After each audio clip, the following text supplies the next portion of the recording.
தோல் நோய்களில் கரப்பான், சொரியாசிஸ், படத்தாமரை இந்த பிரச்சனையெல்லாம் நம்ம நிறைய வீடியோவில் பார்த்துருக்கோம். இதுதான் காமனாக நிறைய பேருக்கு தெரியும். இதை தாண்டி ஹைட்ராடெனிட்டிஸ் சூப்பரிட்டேவா அப்படிங்கிற ஒரு பிரச்சனை இருக்குது. இதை பற்றி இந்த வீடியோவில் பார்க்கலாம். வணக்கம், நான் உங்கள் சித்த மருத்துவர் மெல்வின்.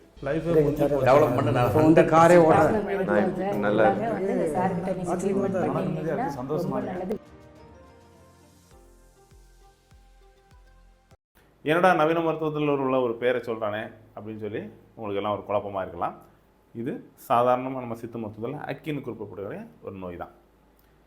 பேர் வேணால் சாதாரணமாக அக்கியாக இருக்கலாம். இது வந்தவங்களை பார்த்தீங்கன்னா குறிப்பாக எங்கே இருக்கும், நம்ம ஆக்சிலரி ரீஜன் சொல்லக்கூடிய கம்புக்கூட்டுல, ஜெனிட்டல் ஏரியாவில், இந்த மாதிரி இடங்கள்லாம் அதிகமாக வேர்வை எங்கே சுரக்குமோ அந்த இடங்களில் சிம்பிளாக ஒரு பிளிஸ்டர், அதாவது கட்டி மாதிரி வரும் சின்னதாக, அது உடையும், அதில் இந்த நீர் வரும், பயங்கர ஸ்மெல்லாக இருக்கும். திரும்ப அந்த புண்ணு ஆறுற மாதிரி ஆறும், ஆனால் திரும்ப வந்துகிட்டே இருக்கும். ரொம்ப நாளாக இது அப்படியே கண்டினியூஸாக அந்த ப்ராசஸ் இருந்துக்கிட்டே இருக்கும். ஸோ அவங்களுக்கு ஒரு நோயாளியான ஒரு ஃபீலிங் இருந்துக்கிட்டே இருக்கும். காய்ச்சலும் இருக்கும் சில நேரங்களில். ஸோ இந்த பிரச்சனையை பார்க்கறதுக்கோ கேட்குறதுக்கோ இயல்பாக இருந்தாலும் அந்த நோயாளிகளை பார்த்தோம் அப்படின்னா ரொம்ப கஷ்டப்படுவாங்க. இது எப்போ ஆரம்பிக்கும், எதனால் வருது அப்படின்னா அது யாருக்கும் சொல்ல முடியாது. சிலருக்கு குறிப்பாக லேடிஸுக்கெல்லாம் பியூபர்ட்டி அட்டன் பண்ண அந்த ரேஞ்சிலேருந்து வரலாம், இல்லை குழந்தைகள்லேருந்து வரலாம். ஜென்ஸுக்கும் அவங்களுக்கு எப்போ அது ட்ரிகர் ஆகும்னு சொல்ல முடியாது. ஏன்னா இதுவும் ஒரு கர்ம நோய்னு சொல்லக்கூடிய ஆட்டோமின் டிசீஸ் தான். அந்த இன்ஃப்ளமேஷன் எப்போ ஸ்டார்ட் ஆகுதோ அதை பொறுத்து இருக்கும். இதுக்கு ரீசன் அப்படின்னு சொல்லக்கூடியது பித்தம் அதிகமாகி கபு சேரும்போது இந்த பிரச்சனை வருது அப்படின்னு குறிப்பிட்டிருக்காங்க. ஸோ பித்தம் அதிகமாக அப்படின்னாலே நம்ம லிவரை கொஞ்சம் சேஃபாக பாதுகாத்துக்கணும், லிவரை டிஸ்டர்ப் பண்ணாமல் இருக்கணும். ஸோ அந்த வகையில் நமக்கு ஸ்கின்னில் எது காட்டினாலும் லிவரில் தான் அது அந்த இம்பேக்ட் இருக்கும். ஸோ அதனால் நம்ம லிவரை பாதுகாக்கக்கூடிய முறையில் நம்ம போயிட்டோம்னா அந்த பிரச்சனை வராமல் தடுக்கலாம். ஆடைகளும் ரொம்ப இறுக்கமாக அணியக்கூடாது. ரொம்ப வேர்வை, ரொம்ப ஸ்வெட்டாக இருக்குதுன்னா பருத்தி ஆடையில் போடணும்.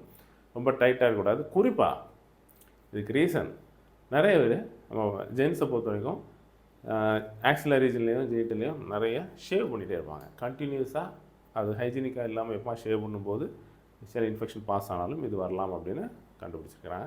ஸோ அந்த வகையில் நம்ம அதை பாதுகாக்கணும். எப்போவுமே ஜெனிட்டல் ஏரியாவில் ஆகட்டும், ஆக்சிலரி ஆகட்டும், ஹைஜீனிக்காக எடுக்கணும். அதை ஹேரை ரிமூவ் பண்ணாமல் இருக்கிறது உத்தமம். அதுதான் எப்போவுமே சொல்கிறது. அந்த இடத்துல நம்ம ஹேரை ரிமூவ் பண்ணால் விட்டோமா ரொம்ப அதிகமாக வளரக்கூடிய தேவை இருக்காது. இல்லை சீசர் வச்சு கட் பண்ணலாம். ஆனால் ஷேவ் பண்ணும்போது இந்த மாதிரி சில பிரச்சனைகள் வர்றதுக்கான வாய்ப்புகள் அதிகம். ஸோ நாள்பட்ட அக்கி, அதாவது ஹைட்ராடெனிட்டிஸ் சூப்பரிட்டேவா அப்படின்னு உங்களுக்கு டயக்னோஸ் வந்துட்டு ஸோ அந்த பிரச்சனை தான் அப்படின்னு சொல்லிட்டா முதல்ல இதை வச்சு பேனிக் ஆகக்கூடாது. இப்போ என்ன பிரச்சனைனா எல்லாரும் உடனே நெட்டில் தட்டுறது இதுக்கு சொல்யூஷனே இல்லை அப்படின்னு சொல்லிட்டு அதிலே அப்செட் ஆகிடுறாங்க. இப்போ ஆன்டிபயோட்டிக் இந்த மாதிரி ஆயின்மெண்ட் இதிலே தான் நம்ம காலத்தை ஓட்டணுமா அப்படின்னு நினைக்கிறாங்க. அந்த தேவையில்லை. சித்த மருத்துவத்தை பொறுத்த வரைக்கும் அதுக்கு தீர்வு இருக்குது. முதல்ல என்ன பண்ணணும், இதை வாஷ் பண்ணதுக்கு திரிபலா கஷாயத்தை ப்ரிப்பேர் பண்ணணும். திரிபலா கஷாயம் ரொம்ப சிம்பிள்.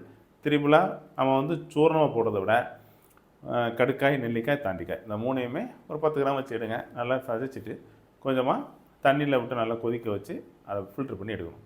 அதை வச்சு வாஷ் பண்ணணும். இந்த திரிபலா கஷாயத்தை விட்டு நல்லா வாஷ் பண்ணிவிட்டு அதுக்கப்புறம் குங்கிரி வெண்ணெய் இந்த மாதிரி உள்ள ஆயின்மெண்ட்டு சித்த மருத்துவத்தில் நிறைய இருக்குது. ஸோ அதை வச்சு நல்லா ஆயின் பண்ணி க்ளீன் பண்ணணும்.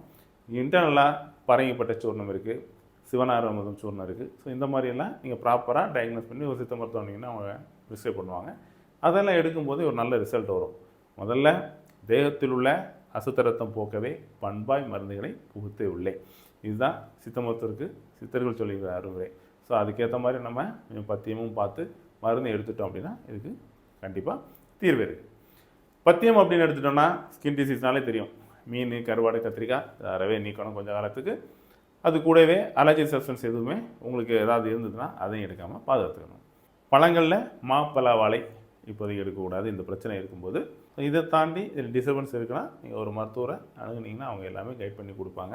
நாடிநிலையை பார்த்து உங்களுக்கு மருந்துகள் எடுக்கும்போது இதோட ரிசல்ட் கண்டிப்பாக இருக்கும். ஸோ இந்த வீடியோ பார்த்துட்டு இருக்க நீங்கள் ஹைட்ராடெனிட்டிஸ் சூப்பரிட்டேவால் தட் மீன்ஸ் அக்கினால் பாதிக்கப்பட்டிருந்தீங்க அப்படின்னா எந்த கவலையும் ஒரு பதட்டமும் அடையாமல் பக்கத்தில் இருக்க சித்த மருத்துவர் அணுகினீங்கன்னா அவங்க எல்லாமே கைட் பண்ணி கொடுப்பாங்க.